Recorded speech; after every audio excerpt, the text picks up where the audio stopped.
Hi, this is Jonathan, Customer Experience Manager here at SimplyCast.com. Today we're going to talk about bounce rates in email campaigns and what happens when an email bounces. Bounces in email campaigns are basically just addresses that can't be delivered. And there's two types of bounces, hard bounces and soft bounces. Hard bounces are addresses that have permanently failed. So for example, you send an email to an address that no longer exists.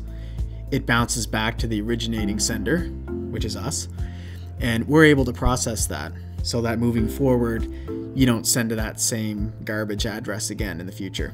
Soft bounces are temporary bounces. So that would be like if you sent an email to somebody and their email box was full.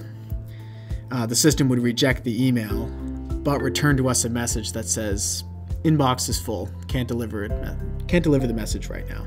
In the cases of soft bounces, we don't actually record those in the report since they're only temporary. We're concerned about the hard bounces, the ones that we know are no good. Right now I've got a campaign that I've created up on the screen, and I've just gone into the detailed reports in email. This is a small campaign I ran to just 4 email addresses here, and I'm going to show you what happens when a bounce occurs. So I'm just going to scroll down here, and you'll see this little chart that shows opened emails and bounces. So it was only to 4 people, so there's not a whole lot of data here. But I intentionally set up my list so half of it would bounce. So 2 of the 4 addresses. So let's scroll down and learn more about the bounces that occurred.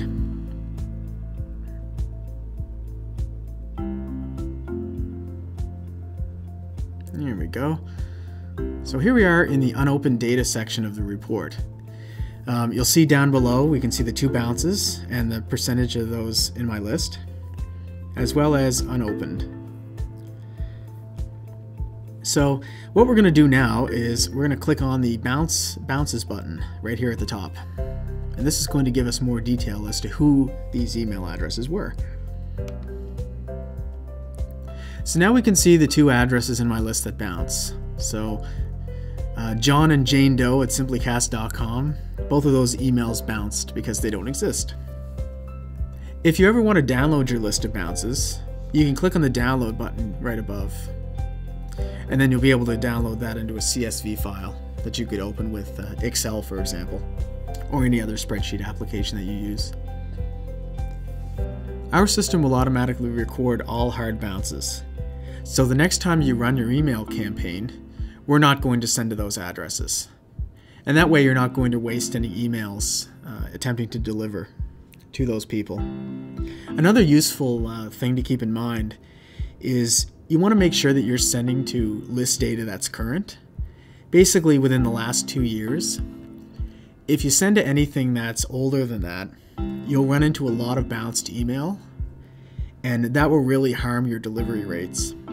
What will happen is ISPs and other mail systems will look at incoming mail from each source and basically see that you're sending a lot of email that's bouncing. And when that occurs, they'll begin to start rejecting emails, thinking that perhaps you could be sending to a list that contains automatically generated emails, for example, as a way to stop potential spam. So keep that in mind and only use good, up-to-date information whenever possible. If you have any questions, check out our FAQs or send us an email to support@simplycast.com. Thanks for watching.